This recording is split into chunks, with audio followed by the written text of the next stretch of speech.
Hello everybody, SJM back here, getting ready to get back into the Betweenlands. This is a little bit impromptu. I don't have everything set up right yet. I can go back for now.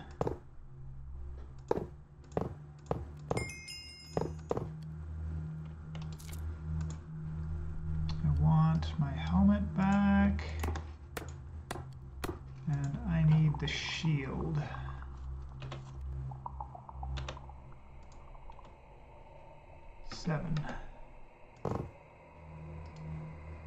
Because there's something going on that's really spooky. Upside down. Fresh helmet. So we've got what technically equates, I guess, to like a blood moon type of thing going on out here. All I know from watching other content creators out there, their mobs were more plentiful and much more aggressive. Like, look at this girl coming at us with a boar.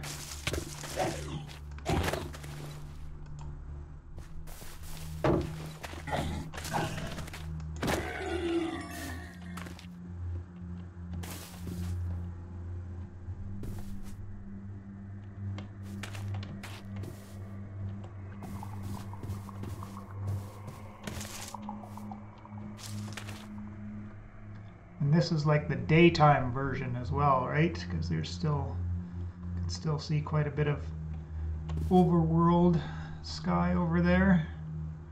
And everything's kind of bright.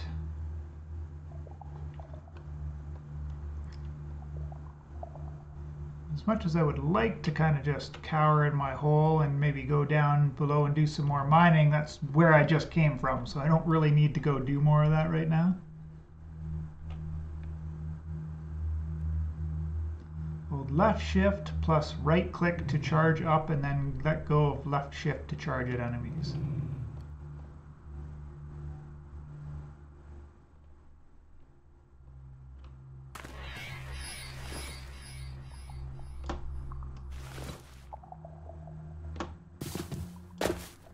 There we go.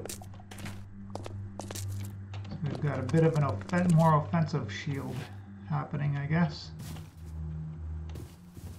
No, there's not a tar beast kicking around over there. I think I'm all right.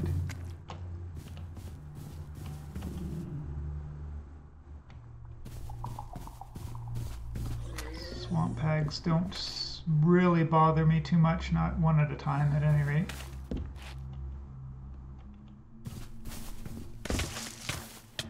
Poison ivy.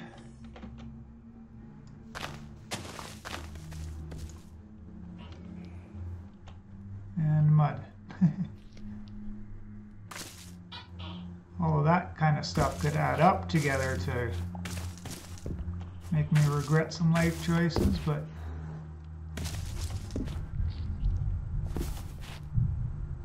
where'd you go there, hag? Ah, you came at me across that way, did you?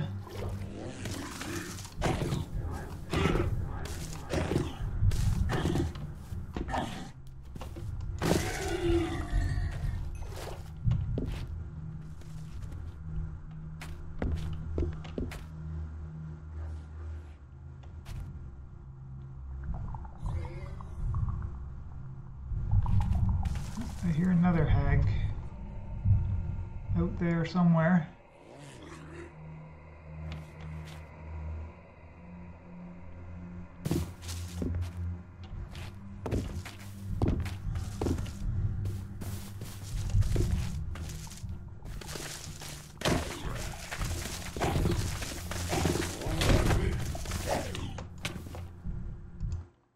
Wow. It's a good thing I've got armor now, right? So that we don't just get instantly killed.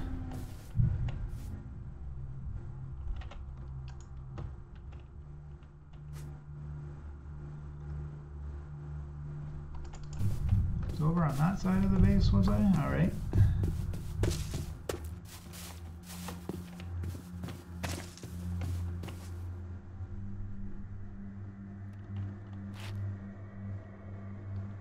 Wasn't over there, no.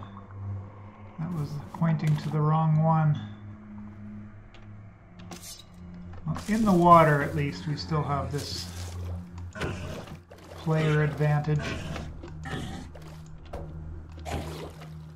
You can't move fast.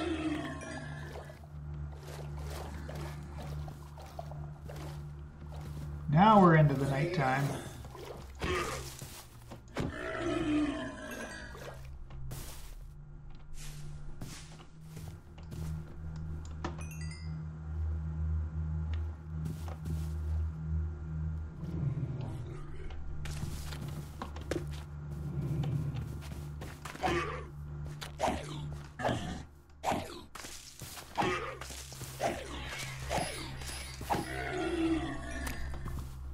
All sorts of lovely noises.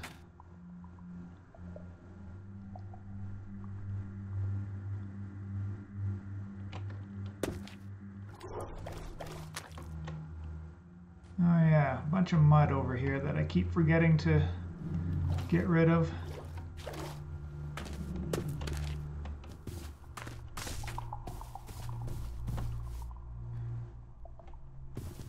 We can see now my sanity's really taken a huge hit at this point from because the extended caving that I just finished doing, as well as not having any being exposed to a good sky.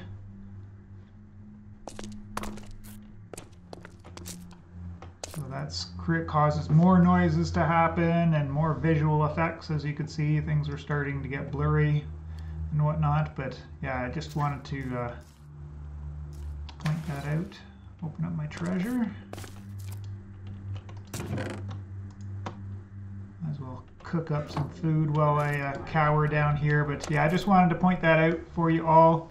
I'm going to put this on a break while I prepare further for this episode. Okay, hang in there.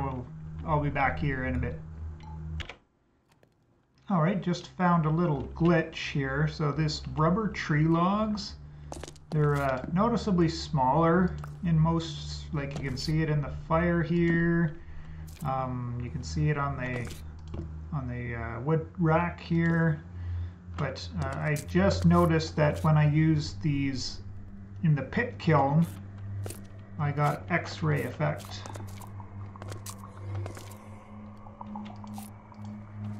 See, with only one or two in there, it doesn't occur, but when you put the third one in there,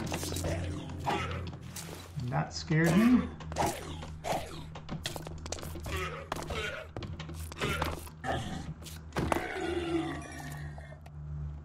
So if there's one good thing about having all these swamp hags kicking around is we get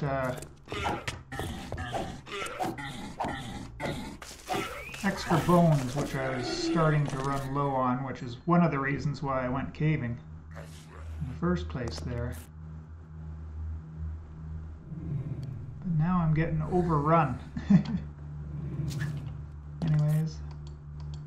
Ah, so I can't even use the rubber wood in there. I wish my sanity would come back.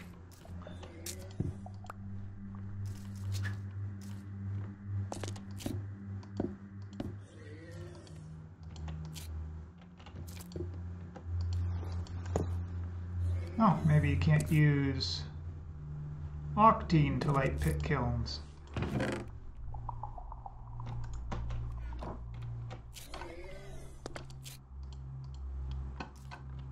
go back and try this again.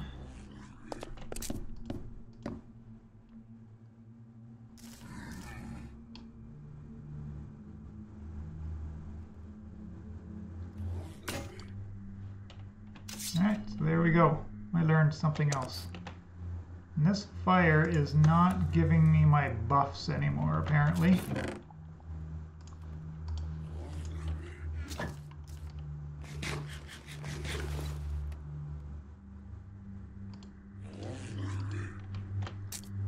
in which case you got to take everything off, and we'll let it die down, and then you have to get a new tinder and make a new campfire.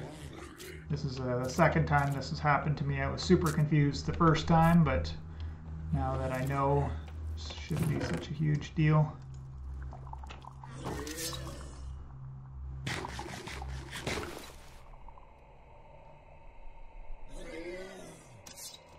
Alright, back in a bit. Alright, day has just broken. Nighttime in the overworld, but I got the daytime sound. I guess that means that's the sound of the rift opening. So it's, if you're ever wondering why, like, you know, day and night seems different from time to time, it's going to depend on the mixture on what it is doing in the overworld. And if the rift is open in the between lands and it's nighttime in the overworld, it'll be a little bit darker overall, but at least you still will be able to see to some degree. I'm just trying to remember which way I want to go. I think it's this way.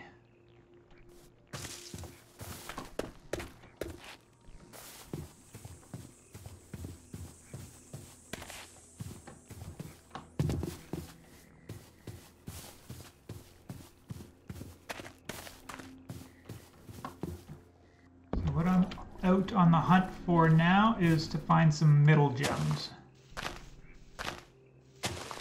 That is the last thing that I need now before I can get my map up and going proper, so I can stop getting lost. So there's no way to really tell which way you're going unless I'm being less observant, or not very observant, but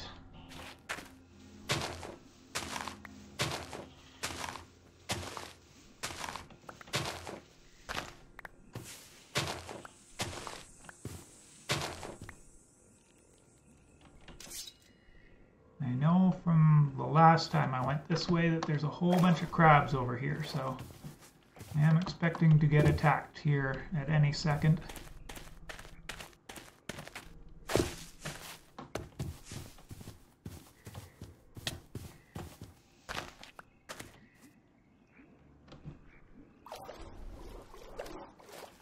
Alright, we're going to go over the boat now. This is going to be the most frustrating thing that you'll ever use here in the Between Lands.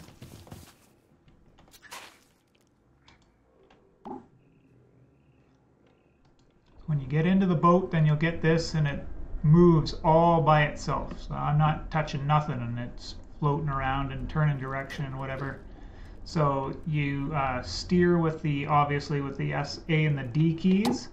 But to move forward or backwards, because we're in a rowboat, you're going to hold both of them at the same time.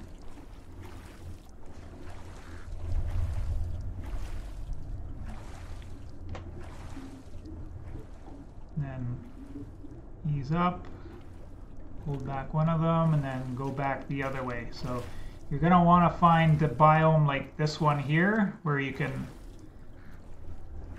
have a whole bunch of nice open water to get used to some of these controls.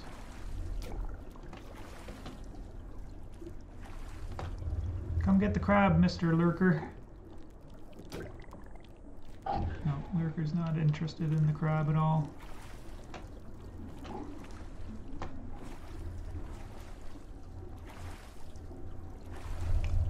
The other reason I want to be in this kind of an area is because it gives me the most chance to try and find some of these middle gems lying down at the bottom of the water. Now, from my time playing SevTech, I know that they glow down there, so they should be super easy to spot if they're anywhere close by.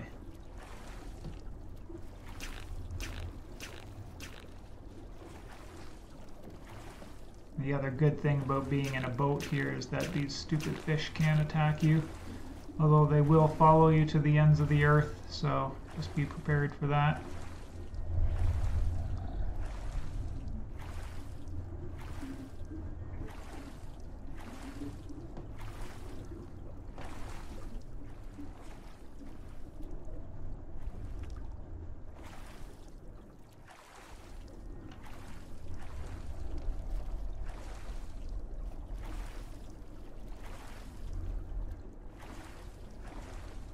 we can drag these fish over to some lurkers, then we can get somebody to fight them for us for free.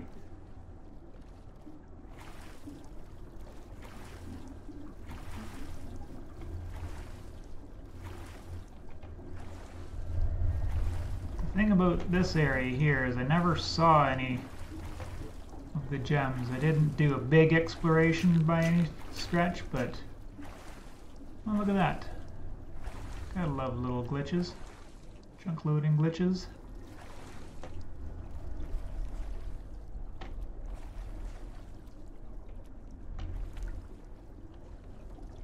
Alright, we're all hung up, so we're probably gonna have to exit the boat here.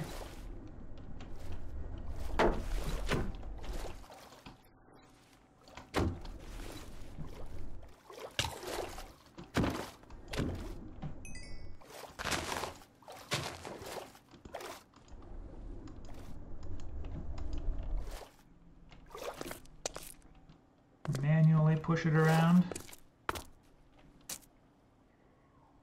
Oh, it's all caught up on this algae. Ah, I see.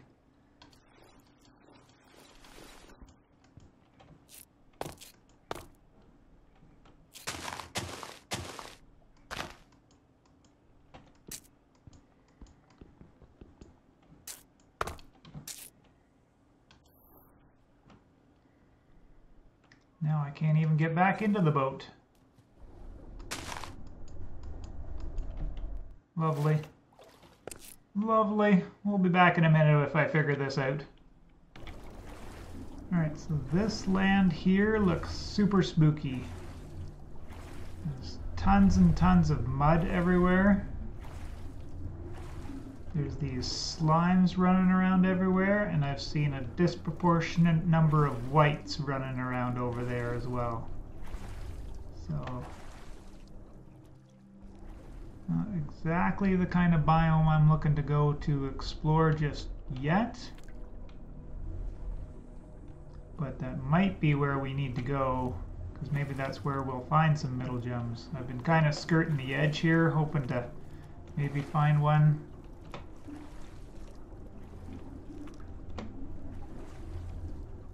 But, wait, what's that down there? Pebbles, probably.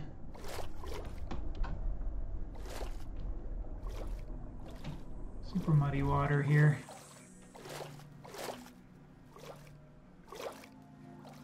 That's what I was looking at. Those are just pebbles, right? Yeah.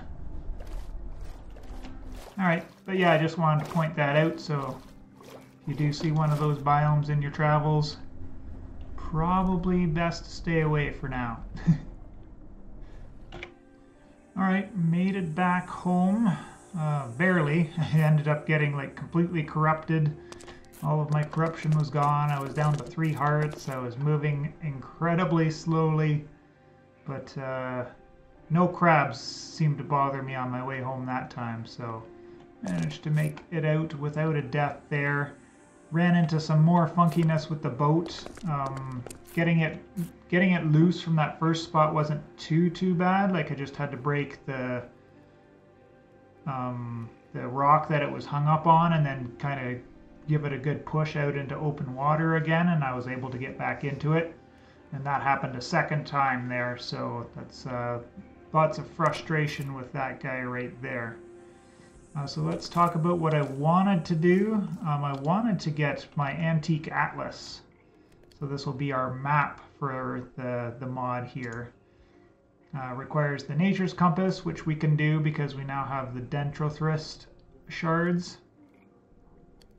Then just some saplings and some planks. Now wood, logs, saplings, and the one dendrothrist shard, which I've got 7 of right now.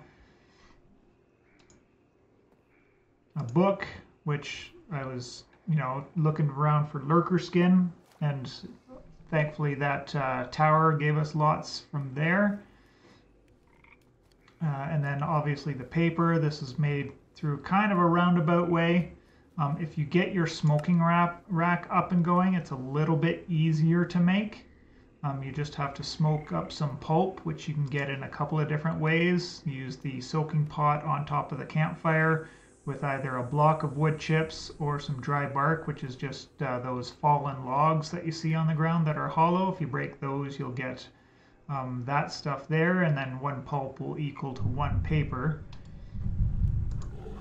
But the other way is to get all of these paper masses, which is just putting the soaking pot on top of your campfire and breaking down some either leaves or some bark, which I don't know where we get this kind of bark, but bark carving, I guess you need one of these knives to get the bark off of the trees. But I did it the long way. I got a whole bunch of this paper masses. I've made up 6 paper so far, so I've got quite a little bit of it. We would need quite a bit more because the last ingredient is one of these empty maps. The empty maps is 8 paper surrounding one of the middle gems, so a blue, a green, or a red. So that's why I was so animate on trying to get to the map today, but that's just not happening. Maybe we'll go and look around in that muddy biome a little bit. I've gotten some sap from a sap tree, rubber tree. Where have I put the saplings for it? Here we are. I'm going to go plant down a couple of these guys, but yeah, getting these rubber balls is needed for quite a few different recipes around. Guess I only need 1 of these, but I'll plant 2, and one grows before the other. I'll break the other sapling, but I don't think I've got any others around my vicinity here to show you what they look like, but they're relatively tall and they're very skinny like that. Remember that wood that I showed you? It was really tiny. That's kind of what the trees look like. So say something like this, only the canopy's only at the top like this tree, but the logs are half the size or even maybe a third of the size of the nibble wood or the sap trees or what have you, right?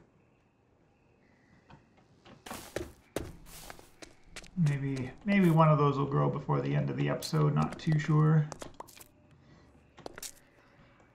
So yeah, I had the soaking pot. You have to shift and left click it to get it to go down on top of your campfire so that you can make that paper there. And then obviously if you got the soaking pot on top of it, you can't do it. You can't put cook food on it or do the dried reeds and what have you. But now I'm doing some more slaked lime in my soaking pot, so I've got it off of the fire for now. What else did we do? So I did get the purifier a little while ago. Just 5 planks and 3 octane ingots. This is the purifier. You need to put some swamp water in it there, some sulfur to burn, and you can put in, like, say, this slightly corroded, very corroded bone sword would be a good example. If I put this in there with some sulfur, a little bit of time, and it would become good as new again. But the other thing, obviously, that you can do is just the vanilla crafting with itself. And even if I haven't seen like something that wasn't good as new, I always kind of do something with good as new, and it always comes back out. You don't like average your corrosion levels between the two. I think it just picks the best of the two that are together. So yeah, with the rubber trees, you just take a weedwood bucket, and if you find a rubber tree, you just kind of put it up against the side of the tree there, and it takes, I don't know, 5 minutes, 8 minutes, something like that, for it to fill. And then you'll get a bucket of sap, and then you'll put that into your furnace. You don't need any limestone, what's it called? Flux in there. It works without that, but if you just put it in there with some sulfur, it'll cook up, and then you'll get these rubber balls. You lose your weedwood buckets in the process.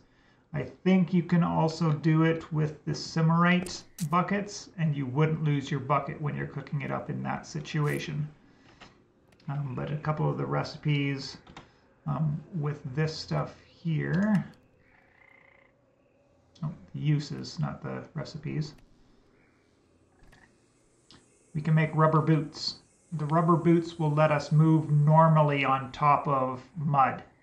So that's, I want to probably be doing that up so I can go explore around in that other area. But the other thing we'll need it for, if you wanted to do fishing, you'll need it to get one of these fishing floats. Don't know exactly what this balloon is all about, but we've also needed to make these vials, which if you want to make yourself potable water on the fly, you'll need to make one of these vials.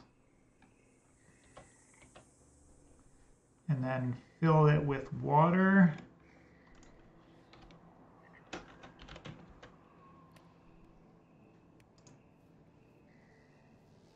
So yeah, put it in the purifier with some swamp water, and then you'll get 3 ticks of hydration from a clean water bottle out of swamp water. So, and you get 1/4 of a bucket for each glass bottle there. This says silt glass bottles, I guess, which silt glass comes from cooking silt. So there we go. You can do that in a pit kiln. Do up 6 at a time, or you can do all 8 if you want. Or pretty soon I'll be getting to these refractory machines, because that's just going to ease up that whole process of doing this stuff, which I'm over it now. But I'll have to do it a few more times to get all of the bricks that I need to get more of those machines. I did quote unquote waste some bricks making the bellows here. So the bellows made with a couple of lurker skin, 2 refractory bricks, a masonry brick, and a couple of boards. And basically, if you just look in the book, it will tell you here how to place it down, and it's supposed to speed up your refractory machines. But for the bloomery in particular, obviously haven't tested it with the other machines just yet, it's not of any great use. Like, standing on here, you'll blow the air into it. Then when it gets down, you either step off it and jump back on again, or just jump while you're on it and it'll reset. Does it reset all the way? Doesn't reset all the way. Maybe that's because I have limited jump height there as well. But this did not significantly enough speed up the process of the making the blooms. So I wouldn't suggest it for doing that, because I'd rather just go here, start up the bloomery, and then go off and do other things, rather than stand here and push down on that to shorten it by a minute or 2 on like a 12-minute craft, right? So that's, you know, taking it from 10 minutes to 12 minutes to 10 minutes, not a great use of our time for doing that, but it might work better on, say, the sawmill or the other machine that I was looking at there a minute ago. I totally forget. Any of the other refractory machines, it might work better. I also made up this compacting bin so I could get rid of some of that slag that I was starting to build up. So if we just take this slag, we'll need a shovel. You just put that in there. It takes 8 at a time. And you can dig that out and you'll get this slag heap, and the only use for this is in the composter. So we went ahead and made the composter so that we can start working towards doing some gardening. This guy was a little bit tricky for me to figure out, but you left click on it to open it up. And then when you get inside, I'm right clicking to pull all of this out, but I think I put 16 in there, I'm not sure. Put a bunch in there, but then you'll fill it up with whatever you want to compost.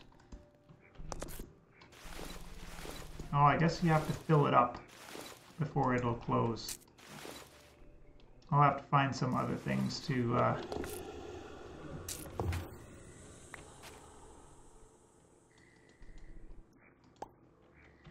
Yeah, it only takes 8 at a time in there. I'll have to find some other things to get in there to compost, but now that we have the compost, we can look at furthering down that quest line here, starting here, right? You make the compost bin, and once you have your compost, then it will lead you towards getting this dug dirt.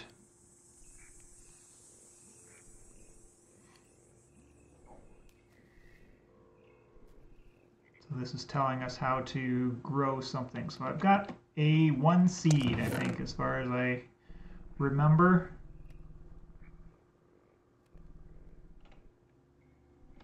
I have it over here. Aspectrus. Aspectrus seeds. This plant can only flourish in aspect-infused mist, so I'm not even going to try growing it here now, so we'll have to find something else to try to use our compost with, but obviously we'd have to craft that up into a block before we can do anything with it anyways, so we'll just keep plugging away at other things for now. Compost bin itself, just a couple of Simmerite and some logs there, so, and then the compacting bin, 4 masonry bricks, a slab and 2 pieces of wood. Wooden slab, 2 other pieces of wood.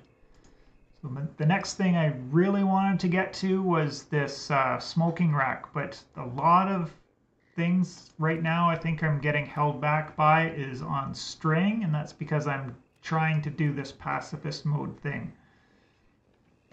Normally for string it should be not too hard.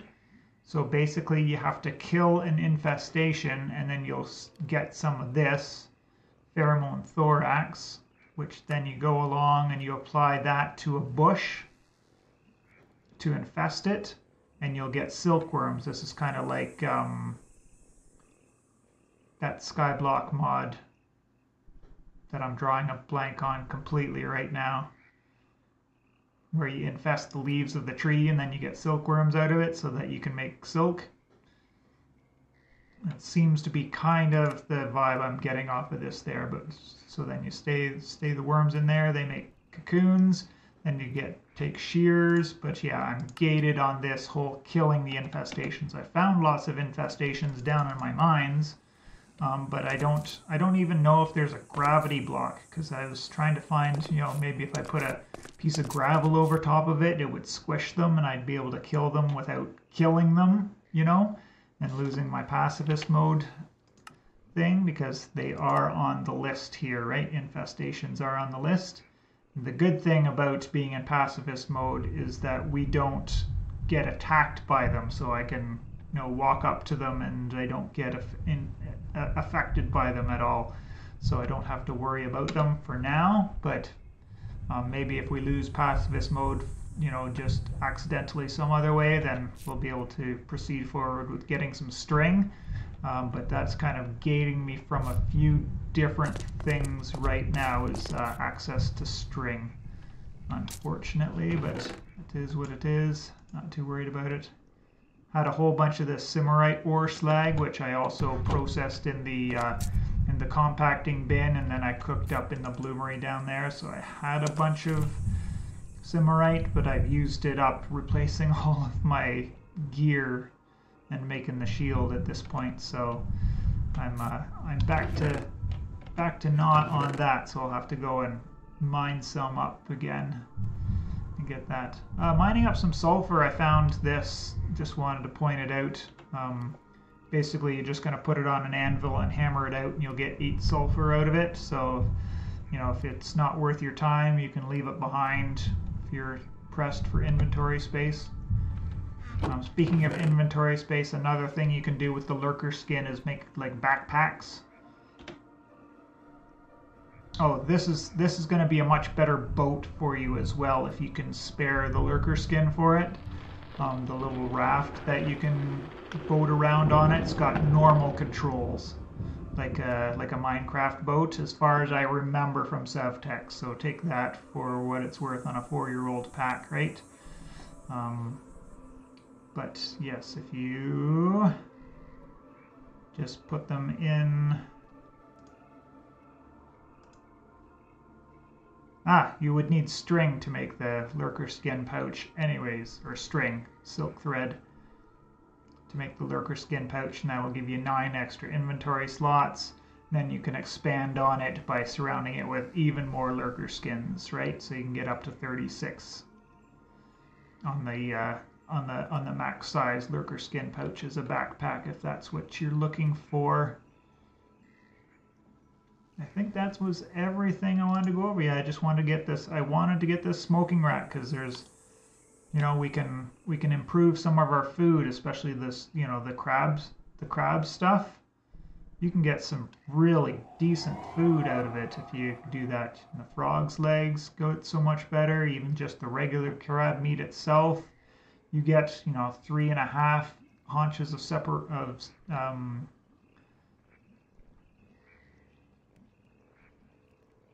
Yo, where's my brain gone? Saturation being the word that I was looking for. But for now, that's going to be it for this episode. We're going to take my rubber boot thing, and I'm going to go search around in that super dangerous looking biome where all the mud is. I've got my rubber boots on. Let's go test these out on the mud.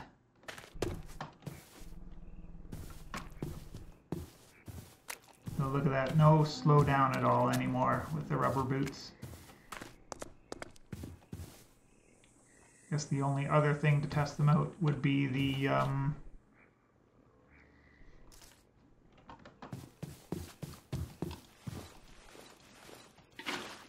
we go.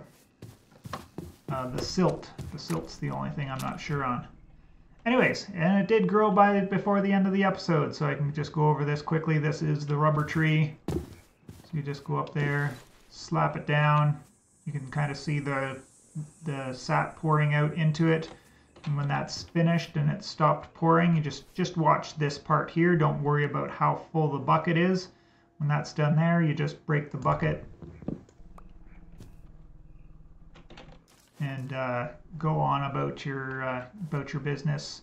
Put it in the oven and cook it up, and you'll get 3 sap balls per bucket, if I'm not mistaken.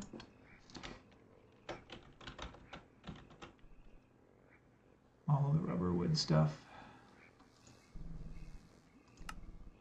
Yes, 3 rubber balls per bucket that you get, but you lose your weedwood bucket, so take that for what it is. Anyways, I appreciate you all for checking out this episode. I'm just grinding through all of these survival not challenges, but checkpoints over here, because there's going to be there's definitely some useful stuff in here that I want to get to. Like obviously the map being extremely useful, but you know, should go and find a beehive and get a bee so that we can get started on that kind of thing. Make ourselves a bee box. So we're gonna have to get tarred planks, which is in the soaking pot with some tar. I think I know where some tar is. That part's pretty easy. Then yeah, we can get some honey. Maybe that's useful for other things. Pizza, maybe that's handy. But I did open up the second chapter in here, which is the Magic of the Wilds chapter. So just went to the Dimensional Survey report, and then when I clicked on this, that kind of gave me this book here, The Knowledge of the Druids, and when I read that Knowledge of the Druids, that opened up this quest line here for further progression. So this is going to go into the Roots mod, which is another one. This one I know even less about than the Betweenlands itself, so that'll be a learning experience for me and you alike. So yeah, looking forward to getting into that, but that's going to be a little ways away for me while I work on these other ones in the survival chapter. Like cremains, ash piles. I don't know what a lot of this stuff is for, but we'll figure it out as we go, and maybe at some point we'll get some pheromone thorax one way or the other. If I find a gravity block, I'll test that theory and report back. Anyways, I appreciate you all. Enjoy yourselves playing this pack, and we will see you in the next one.